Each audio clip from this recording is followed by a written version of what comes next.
Vous écoutez Europe 1, il est 8h18. L'interview politique d'Europe 1. Jean-Pierre Elkabbach, vous recevez ce matin un homme dont la parole publique est très rare. C'est Saad Hariri, l'ancien Premier ministre du Liban. Messieurs, c'est à vous. Le tribunal international de La Haye a commencé le long procès des 5 assassins de Rafik Hariri, votre père. Bienvenue ce matin parmi nous à Europe 1, vous qui parlez si rarement, comme l'a dit Thomas. Bonjour, Saad Hariri. Pendant 2 jours, vous venez d'assister au procès et vous étiez au dernier rang de la partie civile. Qu'est-ce que vous avez ressenti, vous ? J'ai senti que finalement, depuis 50 ans, le Liban, les assassinats politiques fait la politique au Liban. Finalement, pour la première fois, un tribunal tente de mettre la fin de l'impunité. La fin de l'impunité est le début de la fin de la politique d'assassinat. Ceci est la vraie défense de la démocratie et de la liberté du Liban. Mais vous avez été ému, vous ? J'étais beaucoup ému. J'ai vu comment ils ont assassiné un homme de modération, mon père.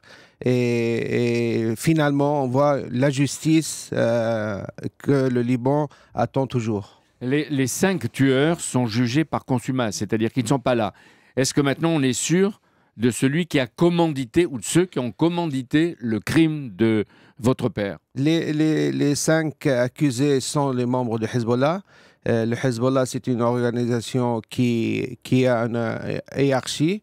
Et je crois que tout le monde sait qui a donné l'ordre. Et c'est Bachar el-Assad. Ça, c'est sûr maintenant. Je crois que c'est sûr. Alors, ils appartiennent, comme vous dites, au Hezbollah, qui les cache et qui les protège à Beyrouth. Personne ne peut aller les chercher chez les Hezbollah ? Un jour, on va les chercher.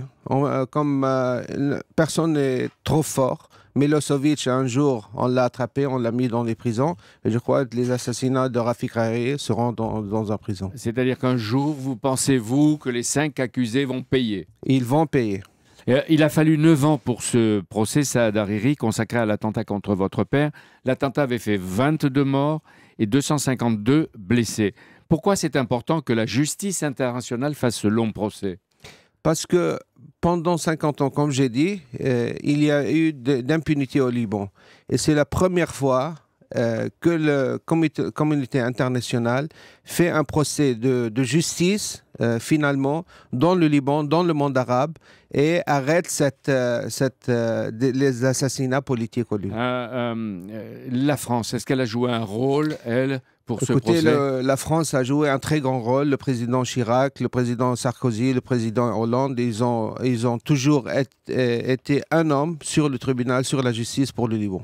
Est-ce que vous allez oublier ou pardonner, vous ? La justice n'oublie pas, ne pardonne pas. Moi, je veux la justice. Je ne vais pas pardonner, je ne vais pas oublier. C'est une justice non seulement pour mon père, mais aussi pour 11 aussi qui ont été assassinés politiquement. Ouais, vous êtes aujourd'hui le chef de l'opposition. Vous êtes prêt à dialoguer avec votre parti et à déléguer pour votre parti un gouvernement de transition. Pas vous. Mais vous pouvez imaginer de siéger à côté des assassins de votre père ? Vous savez, le Liban, pour moi, c'est l'intérêt du Liban, c'est plus important de moi. Le procès du tribunal continue. Le gouvernement du Liban est un gouvernement qui est important pour ces 2-3 mois ou 4 mois parce qu'on a des élections présidentielles. Et c'est pour ça, nous, on trouve qu'il faut mettre le Liban avant nous-mêmes. C'est-à-dire le président dans la constitution libanaise ne peut être qu'un chrétien, donc vous ne serez pas candidat. Et vous dites il ne faut pas la violence et la vengeance, mais d'abord le Liban. Mais avant de prolonger, je voudrais vous rappeler qu'en France, vous l'avez entendu, et dans le journal aussi, Manuel Valls a révélé hier le nombre de jeunes mineurs, maintenant ils ont 15-16 ans, qui peuvent faire le djihad en Syrie. Les parents et les gouvernements, on en a entendu tout à l'heure, sont plus qu'inquiets. Qu'est-ce qu'il faut faire, à votre avis ? Vous savez, le seul moyen d'arrêter la manipulation des jeunes pour aller combattre en Syrie est d'arrêter le massacre que Bachar el-Assad contre les Syriens. C'est Bachar el-Assad qui a sorti Al-Qaïda de ses prisons. Et ça, c'est une information que les gens doivent savoir. Les chefs de Al-Qaïda étaient dans les prisons de Bachar el-Assad. Bachar el-Assad il a lâché ses tueurs. Il a lâché ses tueurs. Et aujourd'hui, à mon avis, ces jeunes sont victimes d'extrémisme, comme les victimes des 150 000 qui ont été tués par Bachar el-Assad. Est-ce que vous dites ça, Hariri, c'est comme des sectes?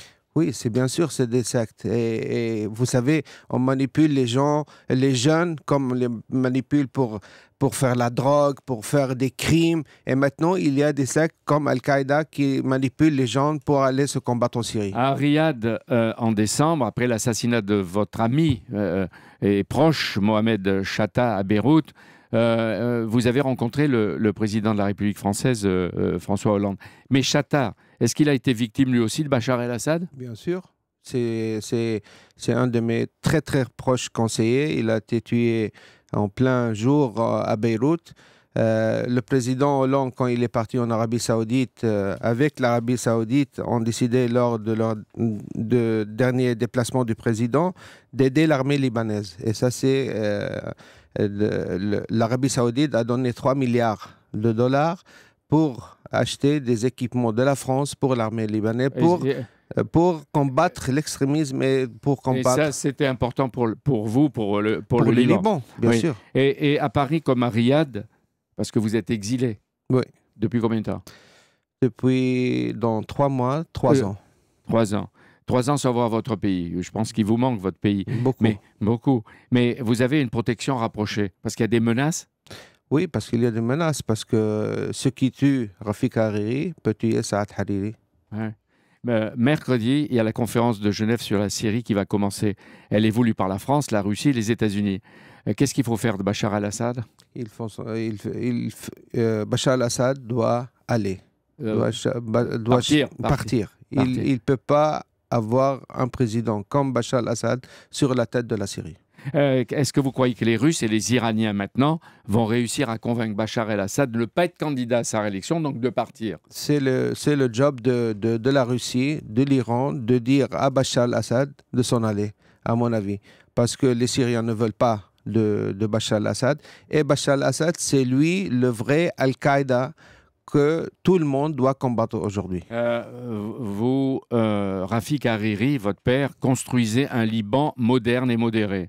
Que dit ce matin ici à Europe son fils Saad Hariri aux Libanais et au peuple arabe?